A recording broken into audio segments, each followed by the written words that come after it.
ओम साई राम। हम अपने YouTube channel ऐसा भी होता है के माध्यम से साईं बाबा के 11 वचनों को विस्तार से वर्णन सुनते हैं कि साईं बाबा ने अपने 11 वचनों में अपने भक्तों को क्या क्या वादा किया है और कैसे निभाते हैं मेरे साईं बाबा। पहले वचन में कहा है, जो शिरडी में आएगा आपत्ता दूर भगाएगा। बाबा जी कहते हैं कि कोई भी हो, मेरा भगत हो, एक बार शिरडी पहुंच जाता है तो समझ लो उसने अपनी सारी समस्याओं को दूर कर लिया। दूसरे वचन में कहा है, चढ़े समाधि की सीढ़ी पर, पैर तले दुख की पीढ़ी पर।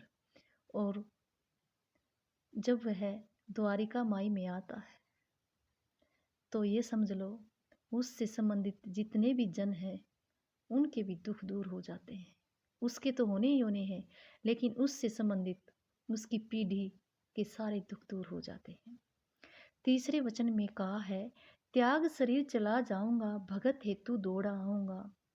बाबा जी कहते हैं, चाहे मैं इस शरीर को त्याग दूं, लेकिन जब भगत मुझे दिल से पुकारेगा तो मैं दौड़ा दौड़ा आऊंगा, उसको इंतजार नहीं करवाऊंगा। चौथे वचन में कहते हैं, मन में रखना दृढ़ विश्वास, करे समाधि पूरी आस। बाबा जी कहते हैं कि तुम्हें विश्वास होना चाहिए कि बाबा जी हैं, कोई भी समस्या होगी मेरे साईं हैं, अपने आप दूर कर देंगे। पांचवें वचन में कहा है, मुझे सदा जीवित ही जानो, अनुभव करो सत्य पहचानो। तुम ये मत सोचना कि बाबा जी नहीं है, मुझे तुम जीवित ही जानो, लेकिन तुम्हें ये अनुभव करना पड़ेगा कि मेरे बाबा जी हैं, मुझे किसी चीज़ की चिंता नहीं होनी चाहिए। छठे वचन में कहा है, मेरी शरण आ खाली जाए, हो तो कोई मुझे बताए। साईं बाबा जी कहते हैं कि आज तक कोई भी ऐसा भगत नहीं जो शिरडी में आया हो और मैंने भाई अपनी इच्छा लेकर आया उसकी पूरी न हुई हो। सातवें वचन में कहते हैं, जैसा भाव रहा जिस जन का, वैसा रूप हुआ मेरे मन का। साईं बाबा कहते हैं कि ये नहीं कि मैं बाबा के रूप में जाना जाता हूँ, कोई मुझे भाई के रूप में पूजता है, कोई मुझे माँ के रूप में देखता है, कोई मुझे बाबा के रूप में देखता है, कोई मुझे बेटा के रूप में देखता है। जैसा जिसका भाव होता है मैं उसको वैसे ही रूप में दर्शन देता हूँ। आठवें वचन में कहते हैं, बहार तुम्हारा मुझ पर होगा, वचन न मेरा झूठा होगा। बाबा जी कहते हैं, तुम्हारी जो भी समस्याएं होंगी वो सारी मेरी समस्याएं हैं, तुम्हारे जो भी दुख दर्द होंगे वो सारे मेरे हैं। मैंने जो वचन दिया है वह कभी मेरी बात झूठी नहीं निकलेगी। आ सहायता लो भरपूर, जो मांगा वह नहीं है दूर।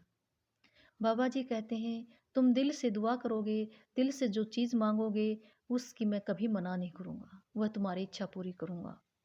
मुझ में लीन वचन मन काया, उस कारण न कभी चुकाया।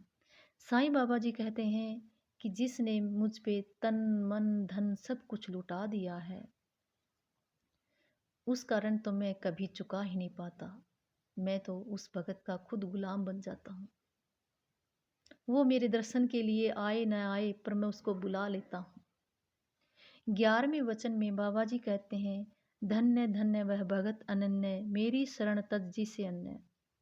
और वह भगत धन्य है जिसने सब कुछ छोड़ दिया मेरे लिए। उसके लिए मैं सब कुछ छोड़ देता हूँ और उसकी एक छोटी सी पुकार पे ही मैं दौड़ा दौड़ा उसके पास चला जाता हूँ।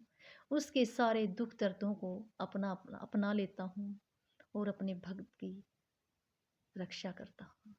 ओम साई राम।